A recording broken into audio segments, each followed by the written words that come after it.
Sadırvay sana benim yaşım 92'ye çıktım. Sana ben o şu 92'ye çıktım, 90 yıl kışık bir pazarın bereğinde olsam sana. Hudaya perverdigar Sadırvay. Allah Teala'dan imneki müdahım olsa Allah Teala öz zamanlarına takılsın. İmne telesen Allah Teala teleğin kavul kılsın. Muradındı açıl kılsın. Doğrundu bütün kılsın. Başındı esen kılsın. Allah Teala mertalandı uluk kılsın. Rızkındı genem kılsın. Allah Teala bergen rızkısın. Adarına nasip etip böldersen espanayınla saktakın. Hudaya perverdigar. Yeryüzünde tınçılığı atakıl Allah Teala. Boşanın katarında Sadırvay senin işine dağı. Yer yurtuna dağı tınçılığı atakılsın. Kadir cemlik tanrısı açılır daim. Kuşbakçılıkta da atakılsın. Karmagan tutkanımızda baraka feyiz atakılır.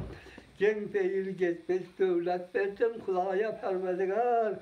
Bergen rızkısın adalından nasip edip ödezlemez pahamayında saklanın Allah Teala. Sadırvay.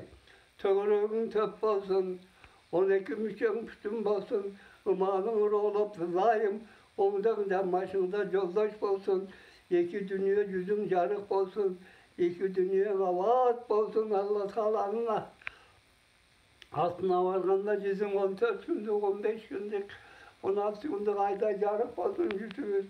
Hudaya perverdigar, adıl paşa ol, adıl ol. Adıl olsun Allah Teala'nın köleközündesin daim. Hudaya perverdigar. Adıl var, yer yurtu tunç olsun. Balacak ağıl tunç olsun. Allah Teala yerimizge olma tasavvursun. Zamanımız tunç olsun. Yeryüzün tumakta yaşayacak Hudaya perverdigar. Yemek nasip koyayım bu.